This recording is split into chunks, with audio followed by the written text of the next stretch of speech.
The team behind Not Dogs, you see what they've done there? We're about to begin their first summer of festivals. I think Godiva was certainly one of the first one, if not the first one. It's not the only project the two entrepreneurs have been involved in. Both of them, Katie and Jane, join me live in the studio, and thankfully, so does some of their food as well. Ladies, good morning. Good morning. Thank you for being with us this morning. Godiva, the Godiva Festival, that was your first one, wasn't it, Katie? Was that? It was, yes. It was so exciting because I'm from Coventry, so I've been to Godiva Festival as a festival goer for many years. So but this is the first time you've been feeding people. How did it go? Absolutely brilliant. We weren't sure how the concept would be received really until we went there, and we had so many people, such amazing feedback coming at meat eaters and veggies as well. You see, this is a change in landscape, isn't it? And I just, 10 years ago, 15 years ago, if you'd have said to somebody vegetarian sausage, Jane, they'd have probably been right in thinking that sounds horrible. Definitely. But it's changed, hasn't it, now? It completely has, and I think it's the meat reducers as well, and also the fact that we chose to provide sausages because they can be a bit...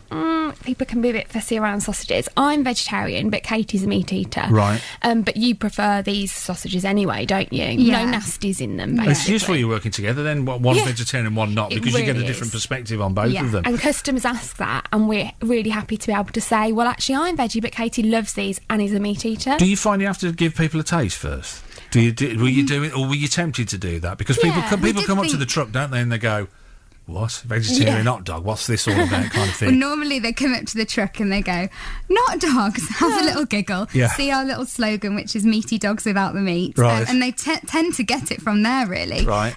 We thought we would have to sample originally because, it's always scary going out with something that you love and a product that you're excited about and not knowing how it's going to be received. Yeah. But people have seemed to just get it straight away and really enjoyed it. And we worked really hard on really unique, substantial hot dogs with amazing toppings, so it sort of draws people in seeing them displayed. You see now, do people think, but all these amazing toppings, they're just doing that to hide the fact that the thing underneath doesn't taste like it should do? I'm not saying that it does, but people would think that, Yeah, well, we use Quorn, which is obviously a national vegetarian food brand, and they actually are a meat substitute, so it does taste like a bratwurst in a way, without no nasties in it. You've got some there, haven't we you, have to take. Can I do a little taste bit? Of if you got, can you cut a little bit off for you? Please, thank you. I've only got a tiny little mouth, you see. So shut your face. Right.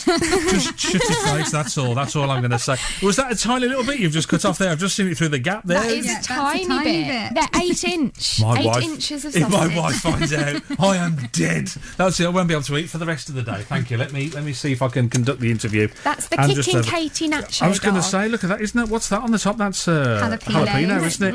I'll be angry from the light fixtures if I eat this now.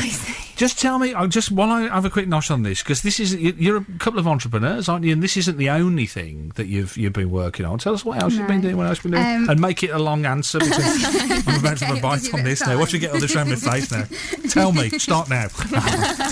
We also develop our own iPhone apps as well. We started this sort of at the end of... Yeah. That's good. I am listening. We want to hear those noises. Oh, man. I always wonder with these things, the worry is the texture. Yeah. Whether the texture's okay, but it's fine, isn't it? Yeah. That's, I think, as a meat eater, that's what I was blown away by. I promise, because I'm going to eat the rest of that in a second. I'll do that, but I can't do it comfortably while we're still on air. Sorry, you're doing the apps. Yes, so we've got obviously tons of ideas for consumer apps, and as we've learned, it's not just about the idea, it's a big old journey to get your app actually into the App Store and to be a good looking app that people actually want to download. You've already got one though, only Countdown Keeper, which is this one that counts down to and there's various website versions of this as well, aren't there? But counts down to an event. 50,000 downloads. Yes. Has that made you any money yet? We have about 5% upgrade because ours is a free app, and we wanted to go into the market first with a free app because that's what we look for. And we're targeting younger people as well with this app.